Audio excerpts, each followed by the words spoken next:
అందరికీ నమస్కారం. మీరు వింటున్నారు పాడ్కాస్ట్ సిరీస్ అనుభవ్, వయోధికుల అనుభవాల జీవన సౌరభం. హెరిటేజ్ గ్రూప్స్ మరియు national institute for social defence, ministry of social justice and empowerment, government of India, media for community foundation, New Delhi సంయుక్త చొరవతో శ్రీ అలోక్ వర్మ, డాక్టర్ ఆర్ శ్రీధర్ కలిసి రూపొందించిన ప్రాజెక్ట్ శ్రీమతి శైలజా సుమన్, జాహెద్ ఫారూఖీల సమన్వయ కార్యక్రమమే అనుభవ్, వయోధికుల అనుభవాల జీవన సౌరభం. వైద్యులు, ఆసుపత్రులు, వృద్ధాశ్రమాలు, కార్యాచరణ కేంద్రాల వివరాలు అందించి న్యాయపరమైన మార్గదర్శకత్వంలో భావోద్వేగాలకు మద్దతునిస్తూ వృద్ధుల దుర్వినియోగం, నిరాశ్రయుడైన వృద్ధులను రక్షించడం వంటి వాటికి సంబంధించిన సమాచారం కోసం సీనియర్ సిటిజన్ల కోసం జాతీయ toll free help line number 14567, toll free number మరొకసారి 1456 సంప్రదించవచ్చు. హెరిటేజ్ ఫౌండేషన్ హైదరాబాద్ సమర్పణలో అనుభవ్, వయోధికుల అనుభవాల జీవన సౌరభంలో మిమ్మల్ని ఇప్పుడు పలకరిస్తున్న వారు Alzheimer's and related disorder society of India సంస్థకు చెందిన బాలా శశిధర్. అయితే శశిధర్ గారు, లోగడ మనం ప్రస్తావించుకుంటున్నప్పుడు మన ఆత్మీయుల్ని, పెద్దవాళ్ళని కేర్ సెంటర్లలో పెట్టి చికిత్స చేయించుకుంటేనే బాగుంటుంది అని మీరు అన్నారు కదా. కానీ ఇక్కడ ఒక చిన్న సందేహం అండి. As care givers we had lot of challenges, questions amongst the family whether to take our mothers to the ఇలాంటి ఫెసిలిటీస్ తీసుకెళ్లాలా, ఇంట్లోనే పెట్టి చేసుకోవాలా అన్నది క్వశ్చన్ నెంబర్ 1. దీనికి మేము ఎదుర్కొన్న మెయిన్ ప్రాబ్లం ఏంటంటే దేర్ ఓన్ పర్సనాలిటీస్ అండి.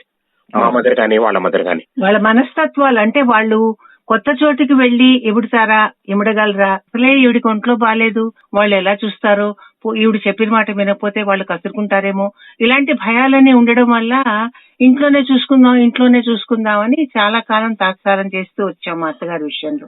ఇప్పుడు ఇందులో మనం అంటే ఇందులో 2 ఇష్యూస్ ఉన్నాయి సార్, మనం మైండ్ లో గుర్తు పెట్టుకోవాల్సింది. ఒకటి ఏంటంటే న్యూక్లియర్ ఫ్యామిలీ ఉన్నప్పుడు ఎక్కడ కానీ వాళ్ళకి ఇక్కడ లోకల్ గా ఎవరు రిసోర్సెస్ లేరు, లోకల్ సపోర్ట్ లేదన్నప్పుడు అమెరికాలో ఉండటమో ఆస్ట్రేలియాలో ఉన్న వాళ్ళకి వీళ్ళిద్దరిని ఇక్కడ ఇంట్లో పెట్టుకుని మేనేజ్ చేయాలంటే వాళ్ళకి కొన్ని ప్రాక్టికల్ ఇష్యూస్ వాళ్ళు మానిటర్ చేసుకుని అబ్జర్వ్ చేయాల్సింది. అక్కడ మేము సపోర్ట్ ఇవ్వగలుగుతాం. ఏంటంటే ఫస్ట్ మీకు ఫైనాన్షియల్ కెపాసిటీ ఎంతవరకు ఉంది, ఎందుకంటే ఒక క్వాలిఫైడ్ మంచి క్వాలిటీ అటెండర్ ని మనం ఇంట్లో పెట్టుకుని మనం ఈ వ్యక్తిని మేనేజ్ చేయగలుగుతామనేసి ఒక ఆలోచన ఉందనంటే ఆ అటెండర్ ఎవరికైనా ఉన్నారో వాళ్ళు నాట్ ఓన్లీ క్వాలిఫైడ్ ఉండాలి, but they should also have మనలాగా కేర్ ఇవ్వగలగాలి. ఎంపతి అనండి, కంపాషన్ అనండి, they should be able to do it with heart. So ఇది చేయాలనంటే అలాంటి రిసోర్సెస్ దొరకటం కష్టం, కానీ దొరికిన వాళ్ళు కొంచెం ఎక్స్పెన్సివ్ గానే ఉంటారు. అంటే నెలకి మినిమం వచ్చి ఒక 30,000 నుంచి అప్వర్డ్స్ ఉండొచ్చు. వీళ్ళు మనతోటే 24 గంటలు ఉంటారు, మనతోటే ఉండి మన లవ్డ్ వన్ కి వాళ్ళు సర్వీసెస్ ఇవ్వటం కాకుండా వాళ్ళు they will basically live their lives with us for the duration of the requirement. ఇక్కడ ముఖ్యంగా మనం చూడాల్సింది అంటే ఫైనాన్షియల్ కెపాసిటీ ఒకటి. రెండోది, మనం ఈ వ్యక్తిని ఎంత దూరం మనం మానిటర్ చేయగలుగుతామా, మనకి లోకల్ గా ఎవరైనా వచ్చి ఒక్కొక్కసారి ఒక కన్ను పెట్టి ఉంచగలుగుతారా వీళ్ళ మీద. ఎందుకంటే ఇక్కడ అబ్యూజ్ జరిగేది 2 రకాలుగా కూడా జరగచ్చు. వ్యక్తి, ఈ అటెండర్ పేషెంట్ కి చేయొచ్చు అబ్యూజ్, లేదంటే ఆ పేషెంట్ సైడ్ కుటుంబ సభ్యుల వలన ఈ అటెండర్ మీద అబ్యూజ్ జరగచ్చు. ఈ ఇష్యూస్ ని కాకుండా చూసుకోవాలంటే ఒక సపోర్ట్ మనకు కావాల్సిందే. నా ఇంట్లో పెట్టుకుని చూసుకోవాలంటే it has its limitations. Supposing ఫ్యామిలీకి ఫైనాన్షియల్ వయబిలిటీ లేదనంటే ఫ్యామిలీలో అన్న తమ్ముళ్ళు, అక్క చెల్లెలు ముగ్గురు ఉండొచ్చు.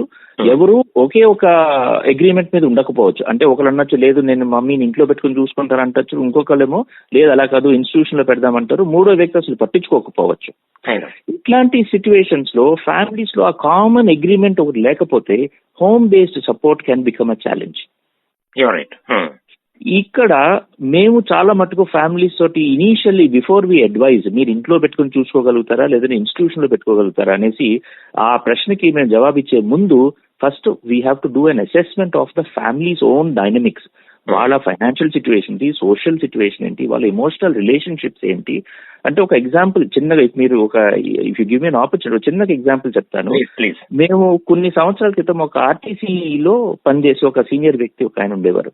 ఆయనకి తాగుడు అలవాటు ఉండేది, అవన్నీ ఉండేవి. కానీ కుటుంబ సభ్యులు పాపం ఆయనకున్న పొజిషన్ లో, ఆయనకున్న చేతనలో ఆ ఫ్యామిలీని బాగానే చూసుకున్నారు. కానీ ఆయనకి డిమెన్షియా వచ్చినప్పుడు ఆయనకి ఆయన మిస్సెస్ కి గతం 30-40 సంవత్సరాల్లో ఉన్న కాన్ఫ్లిక్ట్ ఏది కనుందో it became the centre point for lack of care. So ఇప్పుడు ఆవిడ ఏమంటుందంటే ఆయన నన్ను ఇంత కొట్టేవాడు, ఇంత హింసించేవాడు అన్నప్పుడు నేను ఎందుకండి ఇప్పుడు ఆయన్ని చూసుకోవాలని ఆవిడ పట్టించుకునేది కాదు. ఇప్పుడు ఆవిడ పట్టించుకోకపోవడం వలన ఆవిడ పిల్లలు కూడా అలాగే చూసేవారు. ఫైనల్లీ మేము అనేది ఏంటంటే మీరు ఇలాంటి సిచ్యువేషన్ ఉన్నప్పుడు ఈ వ్యక్తిని మీరు ఇంట్లో పెట్టుకుని ఏం మేనేజ్ చేయగలుగుతారు? సో ఫైనాన్షియల్ వెరివితాలు ఉన్నప్పుడు you put this person in institution. ఎందుకంటే నెగ్లిజెంట్ కేర్ కన్నా సమ్ కేర్ ఈజ్ బెటర్. ఇప్పుడు ఇన్స్టిట్యూషన్ లో పెట్టుకోవాలనుకోండి, ఫ్రీ ఇన్స్టిట్యూషన్స్ ఎక్కడ లేవు. ఉన్నవి హైదరాబాద్ లో ఒక 4-5 ఉన్నాయి. 4-5 మినిమం టు మినిమం మీకు నెలకి 30,000 నుంచి 60,000-70,000 ఖర్చు అవుతుంది.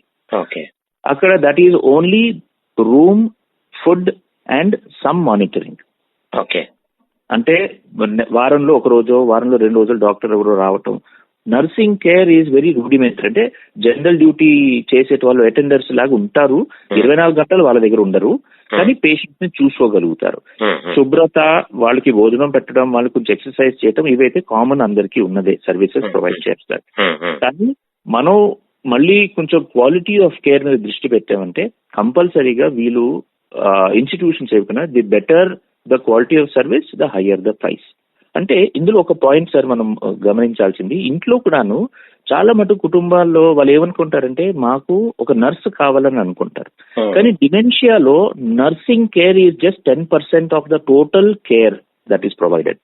ఇప్పుడు ఫర్ ఎగ్జాంపుల్ మనం పేషెంట్ వచ్చి బెడ్ బౌండ్ అయిపోతే కూడాను చాలా మటుకు వాళ్ళకి క్లినికల్ మేనేజ్మెంట్ అవసరం ఉండదు.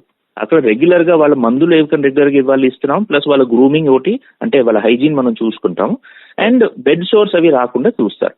This is typical support. కొంతవరకు ఫిజియోథెరపీ అవుతే ఇస్తారు.